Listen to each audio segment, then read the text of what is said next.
Hi guys, good morning. So இன்றைக்கான உங்கள் person கிட்டேருந்து உங்களுக்கான மெசேஜ் என்ன அப்படின்னு சொன்னால், டவர் கார்டு வந்திருக்கு. டவருங்கிறது என்னென்னா, ஆல்ரெடி நம்ம ஒரு பிலீஃப் சிஸ்டத்தை உருவாக்கி வச்சுருக்கோம். அந்த பிலீஃப் சிஸ்டம்ங்கிறது எல்லாருக்குமே கண்டிஷன்டு பிலீஃப் சிஸ்டமாக தான் இருக்கும். சொசைட்டிலேருந்து எதெல்லாம் பிக் பண்ணியிருக்கோமோ, நம்ம போன ஸ்கூல்லேருந்து, நம்ம படித்த பாடங்கள்லேருந்து, நம்ம பேரண்ட்ஸ் கிட்டேருந்து, நம்ம ஃப்ரெண்ட்ஸ் கிட்டேருந்து, நம்ம யாரெல்லாம் ரோல் மாடல் இன்ஸ்பிரேஷன் எடுத்துக்கிட்டோமோ, விக்டோரியன்ஸ் கிட்டேருந்து எதெல்லாம் எடுத்துக்கிட்டோமோ, இதெல்லாம் வச்சு தான் அந்த பிலீஃப் சிஸ்டத்தை பிரெயின் உருவாக்கியிருக்கும். ஓகேயா?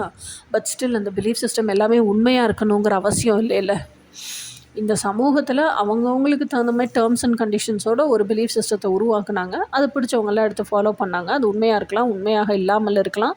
இல்லை அந்த பிலீஃப் சிஸ்டத்தை உருவாக்குனாங்கல்ல ஆதியில், இனிஷியலில், அவங்களுக்கு அது ஆதாயம் உள்ளதாக இருந்திருக்கலாம். அதனால் அவங்க உருவாக்கியிருக்கலாம். இல்லை மற்றவங்கள கண்ட்ரோல் பண்ணுறதுக்கு இந்த பிலீஃப் சிஸ்டம் ஹெல்ப் பண்ணியிருக்கலாம். அதனால் அந்த பிலீஃப் சிஸ்டத்தை உருவாக்கி அவங்க கண்ட்ரோல் பண்ணி எல்லாரையும் ஆண்டுக்கிட்டு இருந்திருக்கலாம். ஸோ இந்த கண்டிஷன்டு பிலீஃப் சிஸ்டம் அப்படிங்கிறது உண்மை கிடையாது அப்படிங்கிறதான் ஆக மொத்தத்தில் நம்மளுக்கு வர ஒரு புரிதல். ஓகேயா? ஸோ இதை தாண்டி இந்த பிலீஃப் சிஸ்டம் இப்போ க்ரம்பிள் ஆகுது. இப்போ நமக்கு புரிஞ்சிருச்சு இந்த பிலீஃப் சிஸ்டம் உண்மை இல்லை, நம்ம டீப் டிசைர்ஸ் எல்லாம் இந்த பிலீஃப் சிஸ்டத்தை வச்சு மேனிஃபெஸ்ட் பண்ண முடியாதுன்னு புரிஞ்சிருச்சு.